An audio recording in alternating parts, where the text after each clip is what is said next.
We are a lesbian couple. We're both from Iran. We moved to Australia at different times and we found each other here and we've found love.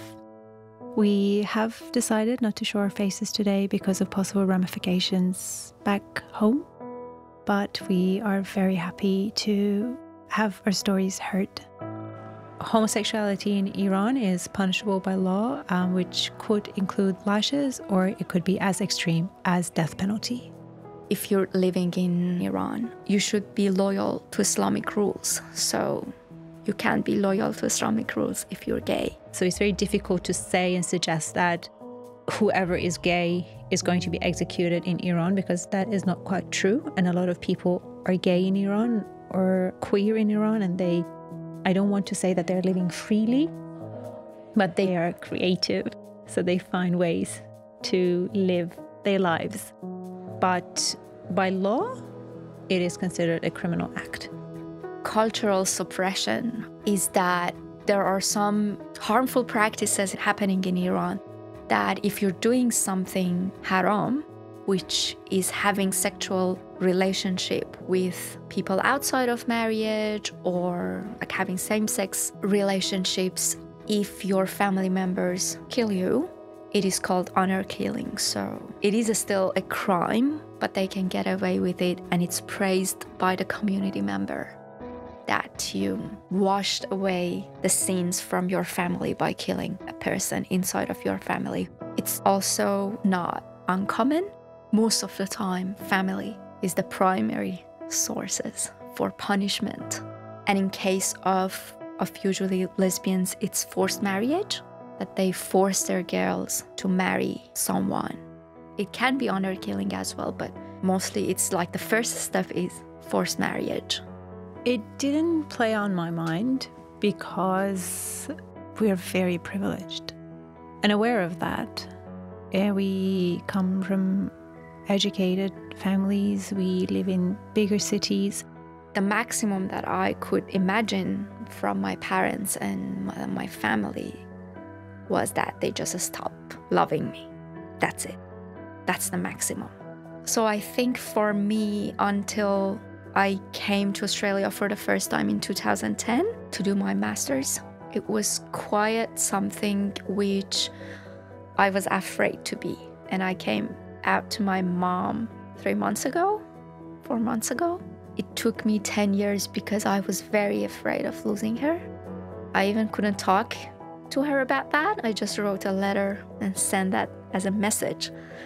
And she was very nice, very welcoming, very lovely. She sent me a very lovely message saying that, yeah, I always knew.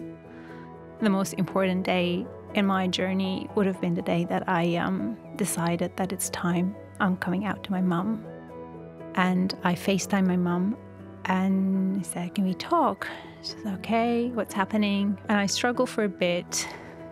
And then I said, I'm not straight. And I burst into tears.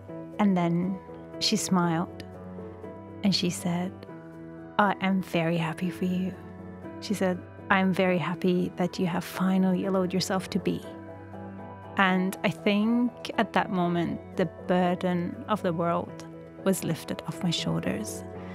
And I was thinking, why did I wait for 34 years and 6 months? I should have known this. I should have come out.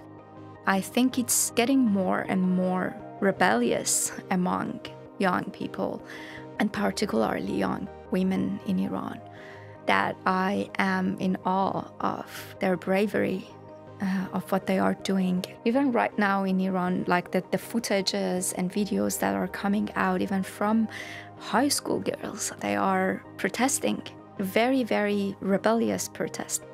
What we're witnessing today in Iran is what is considered to be the first women-led revolution with the slogan, Women, Life, Freedom.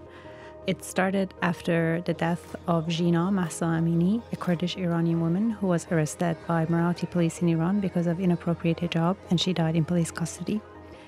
Her death ignited massive uprisings across the country, leading to what we're witnessing today. So, for example, today we talk a little bit also about the protest and uprising that is happening inside the borders of Iran, but also massive protests of Iranians in diaspora all around the world, including Australia. Probably for the first time in Iranians' history, it's the first time that the LGBTIQ+ community is out there, visibly out there, in some conservative cities that we know that they are culturally or religiously conservative, or kissing each other in front of the Azadi Tower, which is a very, very symbolic act, while the punishment for being gay in Iran is up to execution. So this is a very interesting act of bravery. It is said, and hopefully it's true, that it is not just a political revolution, it's also a social revolution, and at its heart, it's equity.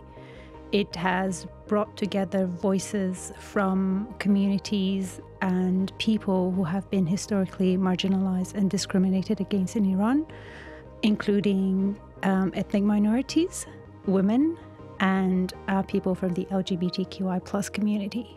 And I think this is something that we are seeing for the first time in Iran and is incredible to witness. It's the time that the world should stop looking at them as a victim, and empowering their voices is more important than victimizing their experiences.